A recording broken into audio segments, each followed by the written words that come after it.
Assalamualaikum warahmatullahi wabarakatuh. Ketemu lagi dengan Ibu dengan mata pelajaran PPKN ya. Materi yang akan kita pelajari hari ini adalah mengenai nilai-nilai Pancasila dalam kerangka praktik penyelenggaraan negara pemerintahan. Oke. Adapun kompetensi dasar dan IPK yang akan kalian pelajari pada materi ini adalah kompetensi dasar yang pertama yaitu KD 33 menganalisis nilai-nilai Pancasila dalam kerangka praktik penyelenggaraan pemerintahan, dan KD 43 yaitu menyaji hasil analisis nilai-nilai Pancasila dalam kerangka praktik penyelenggaraan pemerintahan negara. Nah, adapun IPK-nya yaitu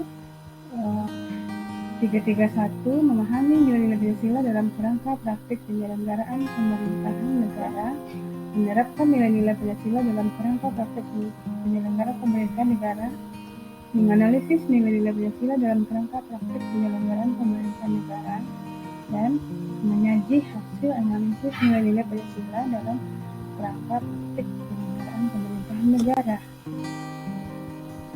Lalu, tujuan pembelajaran pada materi ini adalah peserta didik diharapkan mampu menganalisis sistem pembagian kekuasaan negara Republik Indonesia, menganalisis kedudukan dan fungsi Kementerian Negara Republik Indonesia dan lembaga pemerintahan dan departemen, kemudian menganalisis kedudukan dan fungsi pemerintahan daerah dalam kerangka negara kesatuan Republik Indonesia, dan menyajikan hasil analisis tentang pengambilan keputusan bersama sesuai nilai Pancasila dalam kerangka praktik penyelenggaraan pemerintahan negara dengan mandiri dan tanggung jawab.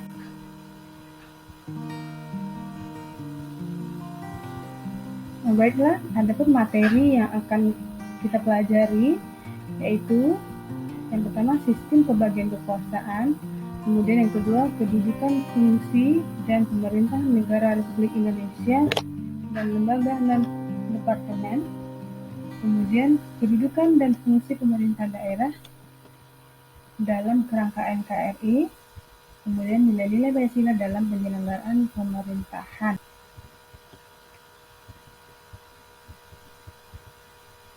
Nah, tentu sebelum kita masuk ke materi, tahukah kamu apa itu kekuasaan? Apakah negara juga mempunyai kekuasaan? Dan apa saja kekuasaan negara itu? Baiklah, kita mulai ya. Nah, apa itu kekuasaan? Kekuasaan adalah kemampuan seseorang untuk mempengaruhi orang lain supaya melakukan tindakan sesuai dengan yang dikehendaki atau yang diperintahkannya. Kemudian, apakah negara juga mempunyai kekuasaan negara? Tentu saja, negara mempunyai kekuasaan karena pada dasarnya negara merupakan organisasi kekuasaan. Nah, kekuasaan negara merupakan kewenangan negara untuk mengatur seluruh rakyatnya untuk mencapai keadilan dan kemakmuran serta keteraturan.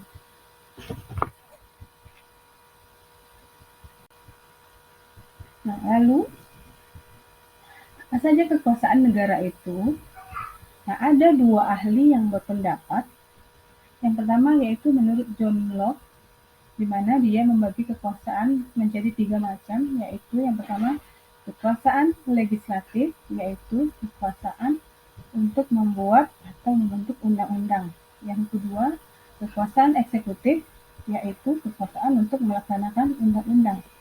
Nah, yang ketiga yaitu kekuasaan federatif, yaitu kekuasaan untuk melaksanakan hubungan luar negeri. Nah, ahli yang kedua yaitu adalah menurut Montesquieu ya. Nah, Montesquieu ini juga membagi kekuasaan itu menjadi 3 macam. Yang pertama adalah kekuasaan legislatif, yaitu kekuasaan untuk membuat dan membentuk undang-undang. Kemudian yang kedua, kekuasaan eksekutif, yaitu kekuasaan untuk melaksanakan undang-undang. Dan yang ketiga adalah kekuasaan yudikatif, yaitu kekuasaan untuk mempertahankan undang-undang termasuk kekuasaan untuk mengadili setiap pelanggaran terhadap undang-undang. Nah, teori dari Montesquieu ini sering dikenal dengan teori trias politica, ya. Nah,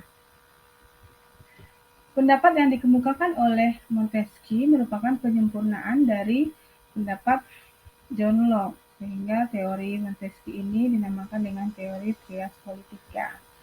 Kemudian berikutnya kita masuk ke sistem pembagian kekuasaan di Indonesia. Pembagian kekuasaan di Indonesia diatur sepenuhnya di dalam Undang-Undang Negara Republik Indonesia tahun 1945. Penerapan pembagian kekuasaan di Indonesia terdiri atas dua bagian, yaitu pembagian kekuasaan secara horizontal dan pembagian kekuasaan secara vertikal. Nah, yang pertama yaitu pembagian kekuasaan secara horizontal. Nah, pembagian kekuasaan secara horizontal ini yaitu pembagian kekuasaan menurut fungsi lembaga-lembaga tertentu seperti legislatif, eksekutif, dan yudikatif. Nah, setelah adanya amandemen Undang-Undang Dasar Negara Republik Indonesia tahun 1945, klasifikasi kekuasaan negara tertinggi menjadi 6 kekuasaan. Nah, yang pertama yaitu kekuasaan konstitutif, yaitu kekuasaan untuk mengubah dan menetapkan undang-undang dasar. Kekuasaan ini dipegang oleh MPR. Nah, yang kedua adalah kekuasaan eksekutif, yaitu kekuasaan untuk menjalankan undang-undang dan penyelenggaraan pemerintahan negara, dan kekuasaan ini dipegang oleh presiden. Kemudian yang ketiga adalah kekuasaan legislatif, yaitu kekuasaan untuk membentuk undang-undang, dan kekuasaan ini dipegang oleh DPR. Yang keempat adalah kekuasaan yudikatif, yaitu kekuasaan untuk menyelenggarakan peradilan guna menegakkan hukum dan keadilan. Nah, kekuasaan ini dipegang oleh Mahkamah Agung dan Mahkamah Konstitusi. Yang kelima adalah kekuasaan eksaminatif, yaitu kekuasaan yang berhubungan dengan penyelenggaraan pemeriksaan atas pengelolaan dan tanggung jawab tentang keuangan negara. Kekuasaan ini dipegang oleh BPK. Nah, yang terakhir adalah kekuasaan moneter, yaitu kekuasaan untuk menetapkan dan melaksanakan kebijakan moneter dan menjaga kelancaran sistem pembayaran serta memelihara kestabilan nilai rupiah. Nah, kekuasaan ini dipegang oleh Bank Sentral Indonesia, yaitu Bank Indonesia. Nah, kemudian yang kedua, pembagian kekuasaan secara vertikal, di mana pembagian kekuasaan berdasarkan tingkatannya, yaitu pemerintahan pusat dan pemerintahan daerah. Dan di mana pemerintah daerah ini terdiri dari pemerintahan provinsi dan pemerintahan kabupaten.